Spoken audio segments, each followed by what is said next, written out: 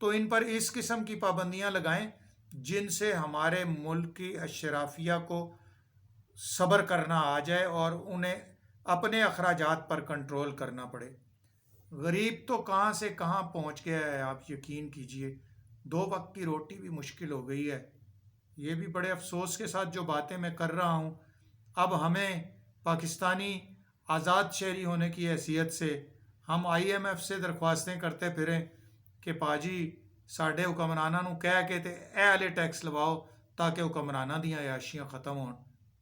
یعنی عوام اگر ریلیف مانگ رہی ہے تو اس کے لیے سوچ کیا پیدا ہو گئی ہے کہ بھائی جان IMF کو کہو کہ حکمرانوں کے اوپر کچھ ہاتھ تگڑا رکھے، عوام سے ہاتھ ہلکا کرے۔ بس اللہ ہی حافظ ہے۔ منی بجٹ پیش ہو گیا ہے، پیٹرولیم کی قیمتوں میں بھی اضافہ ہوگا، ساری چیزوں میں اب اضافہ ہوگا۔ GST میں جو 1% اضافہ ہو گیا ہے، تو ہر چیز اگر جو ایک 100 روپے کی چیز ہے تو آپ دیکھیں اس پر بھی اضافہ ہوگا، 50 روپے کی چیز ہے اس پر بھی اضافہ ہوگا۔ ٹیکس تو پہلے ہی بہت ہمارے اوپر تھے۔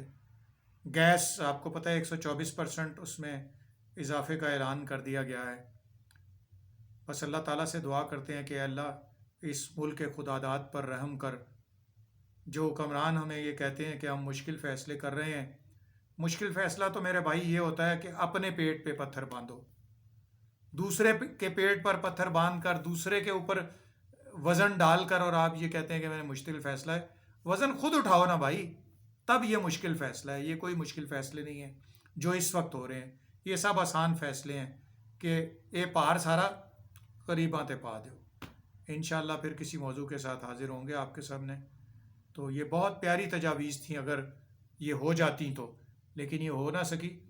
چلو بھائی جی اگلی باری آئے ہو تے ساڈے حکمراناں کو یہ چیزاں منوا لینا، ٹھیک ہے؟ اللہ میرا اور آپ کا حامی و ناصر ہو۔